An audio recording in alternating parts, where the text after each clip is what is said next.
Well, I want to thank these incredible leaders for joining us today, this morning. The issue of voting rights in America is probably among the most serious and significant issues that we are facing at this moment.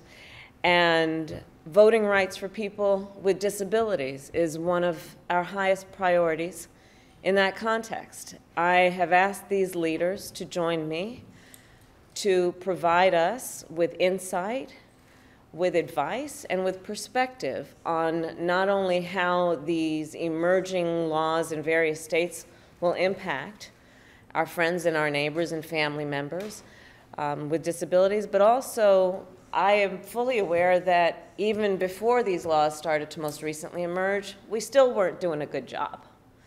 And so that will be part of this conversation as well. And, but we know there are across this country, first of all, there are people with disabilities across our country. There are people who vote for a variety of issues, and this is not a community that is a monolith, just like no community is. But it is an issue when we think about the convenience for all communities of voting by mail.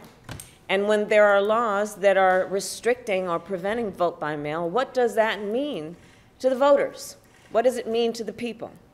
When we talk about the ability to vote early for every community, I talked about, you know, anybody who's working 2 or 3 jobs, what that means to them. Let's see the people in terms of how folks live their lives and how will these restrictions impact the people's right to have their voice reflected through their vote.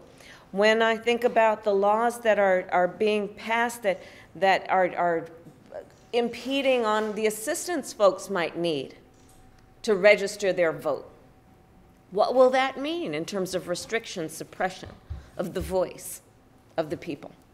So these are the subjects that we will discuss today. And I will also add that our administration's executive order for March will improve accessibility, and that is a good step. So while there are many steps that I believe are going backward, there are some steps that are going forward. And in particular, the President's executive order will, one, require that federal websites include more information about voting, and also that it will be language accessible. We are making sure that the federal voter registration form is accessible, that it is not bulky, that it is not incomprehensible. Accessibility, again, across the board. And we are going to require the National Institute of Standards and Technology, it's known as NIST, that they study barriers to voting for people with disabilities and provide recommendations. And then there's a very important component to this Friday on this topic.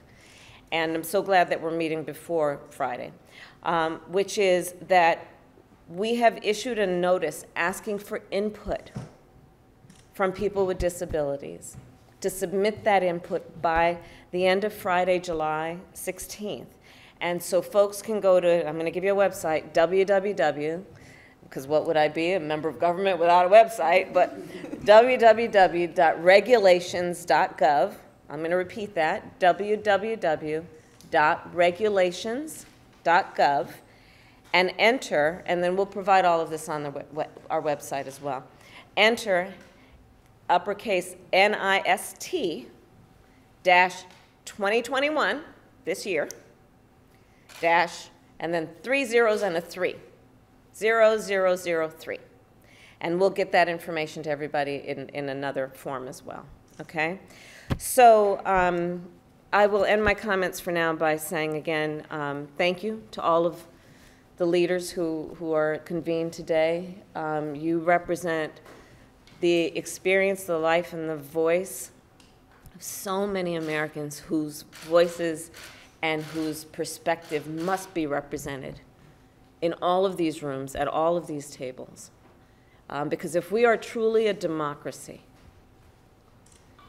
it means that we have a representative government that reflects the experience and the life of all the people in our country. And I think we have a lot more work to do in this regard as it relates to our fellow Americans with disabilities. So I appreciate you all, and with that, let's begin our discussion. Madam Vice President, do you have any comment on your conversation with the Texas legislators from yesterday, and do you know if the President plans to meet them? We had an extensive meeting. I had an extensive meeting yesterday with, I think, some of the most courageous elected leaders that we could know at this moment. I said it yesterday, and I'll say it again. They took bold, courageous action in line with the legacy of everyone from Frederick Douglass, who's over my right shoulder, when he fought for the right of black men to vote in America, to the legacy that includes all those women who marched down Pennsylvania Avenue for women's right to vote, to all of those folks who shed their blood on the Edmund Pettus Bridge to make sure that we would, in 1965, pass the Voting Rights Act. And now we have in 2021, the Texas legislature, many of them, traveling to Washington, D.C. at great sacrifice, both personally and political, to stand up for Americans' right to vote unencumbered. Madam? Thank you.